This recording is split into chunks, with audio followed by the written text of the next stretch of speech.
Hallo und herzlich willkommen zum heutigen Video. Ich bin Chris und heute sprechen wir über ein sehr spannendes, aber manchmal kontroverses Thema, und zwar Anglizismen in der deutschen Sprache. Bleibt dran, es wird spannend. Zunächst einmal, was sind Anglizismen? Ganz einfach. Anglizismen sind Lehnwörter aus dem Englischen, die eben in eine andere Sprache übernommen wurden. Beispiele gibt es viele.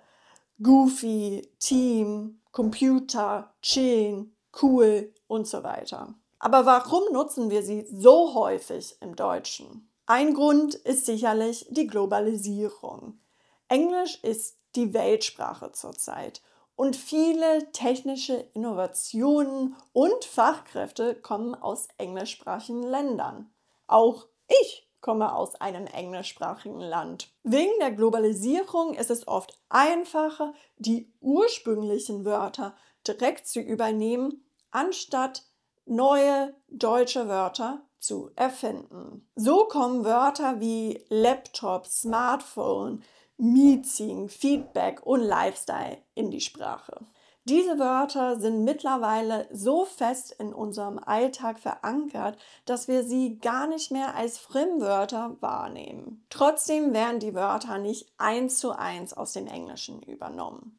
Die Regeln der deutschen Sprache müssen trotzdem eingehalten werden. Dementsprechend werden Nomen groß geschrieben, auch wenn sie nicht am Satzanfang stehen. Adjektive bekommen auch Endungen wie alle anderen Adjektive in der deutschen Sprache, also der coole Film etc. Die Verben müssen auch deutsche Endungen haben, also chillen, googeln und boykottieren. Also ich chille, du chillst, wir chillen. Und von diesem Verb wird auch das Adjektiv chillig abgeleitet, was oft als Anglizismus gehalten wird, aber natürlich nicht so im Englischen gebildet werden könnte. Das bringt mich zum Thema Scheinanglizismen oder Pseudoanglizismen. Das sind Wörter, die für Anglizismen gehalten werden, aber entweder gar nicht im Englischen existieren oder eine komplett andere Bedeutung haben. Ein häufiges Beispiel ist natürlich das Handy. Handy ist schon ein englisches Wort, aber es ist ein Adjektiv und beschreibt etwas Praktisches. Ein Mobiltelefon ist schon praktisch, aber trotzdem wird es im Englischen nicht so genannt. Noch ein Beispiel ist Public Viewing, was benutzt wird, um eine öffentliche Vorstellung beispielsweise von einem Fußballspiel zu beschreiben. Im Englischen wird das nicht so benutzt. Wir sagen zum Beispiel Public Screening oder Watch Party, aber nie Public Viewing. Es gibt unzählige weitere Beispiele. Und dazu könnte ich auf jeden Fall ein ganzes Video machen, falls es euch interessiert. Schreibt mir also in die Kommentare, falls euch ein Video zum Thema Scheinanglizismen interessieren würde. Ich habe nur ein letztes Beispiel, um zu zeigen, dass es auch Phrasen betreffen kann. Ein alkoholisches Mischgetränk Gin Tonic klingt schon nach Englisch, hieße aber tatsächlich Gin and Tonic im englischsprachigen Raum. Ein weiteres Phänomen bei Lehnwörtern ist, wenn die Bedeutung in der neuen Sprache eine Unterkategorie der Bedeutung in der Ausgangssprache ist. Ein Beispiel wäre die Location. Deutsch hatte ja schon das Äquivalent dazu, der Standort. Warum hat die Sprache also das Wort Location aufgenommen? Es ist so, dass das Wort Location viel spezifischer wurde, als es ins Deutsche aufgenommen wurde. Im Deutschen heißt das Wort jetzt ein Raum oder ähnliches, was besonders ist und zum Beispiel für eine Veranstaltung benutzt werden könnte. Auch das englische Wort sorry wurde ins Deutsche aufgenommen, obwohl wir schon es tut mir leid hatten. Die Interjektion sorry wird aber informeller verwendet. Und so können wir jetzt im Deutschen zwischen es tut mir leid, dass ich dich verletzt habe und, ach, sorry, ich dachte, das wäre mein Glas. Ich hol dir ein neues. Differenzieren, auch ohne die zusätzlichen Informationen.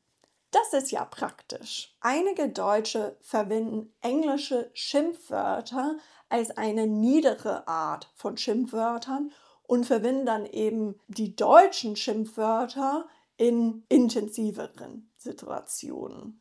Man kann teilweise die Wörter fuck oder shit hören, wenn jemand den Zeh stößt. Studien haben gezeigt, dass man Schimpfwörter der eigenen Ersprache, also der eigenen Muttersprache, viel ernster nimmt und sie viel eher als Tabu ansieht als Schimpfwörter anderer Sprachen. Wenn man aber in einer Sprache besser wird oder sich in diese Kultur eintaucht, wird man mit der Zeit die Schimpfwörter auch ernster nehmen oder eben als Tabu ansehen. Das heißt, wenn du anfängst, die deutschen Schimpfwörter weniger zu verwenden, könnte das ein gutes Zeichen dafür sein, dass dein Deutschniveau und dein Verständnis der deutschen Kultur immer besser wird.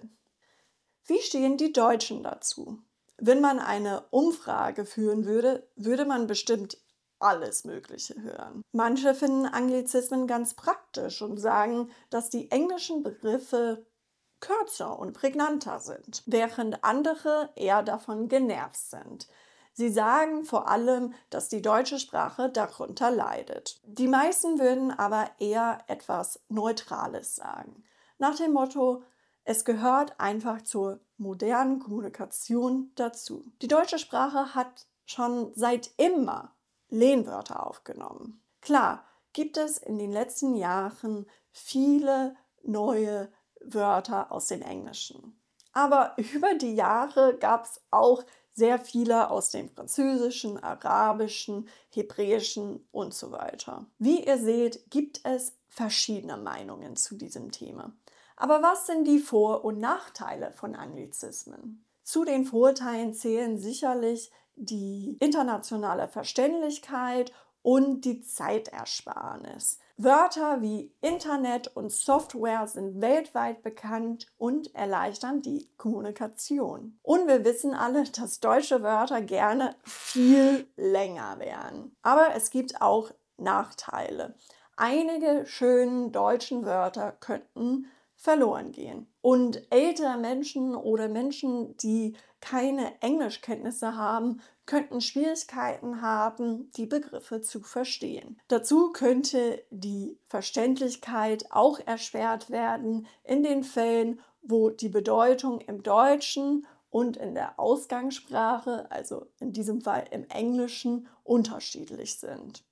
Was kommt als nächstes? Die Medien und die Popkultur spielen eine große Rolle bei der Verbreitung von Anglizismen.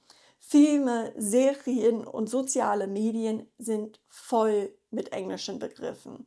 Egal, ob sie wirklich komplett auf Englisch sind oder einfach sehr viele Anglizismen beinhalten. Besonders junge Menschen übernehmen diese Wörter, weil sie cool und modern wirken. Aber wie wird sich das weiterentwickeln? Wahrscheinlich werden wir weiterhin Anglizismen nutzen, aber auch neue deutsche Wörter entstehen lassen. Sprache ist lebendig und verändert sich ständig. Und das ist auch gut so. Es bleibt spannend zu sehen, wie die deutsche Sprache sich weiterentwickelt. Das war's für heute.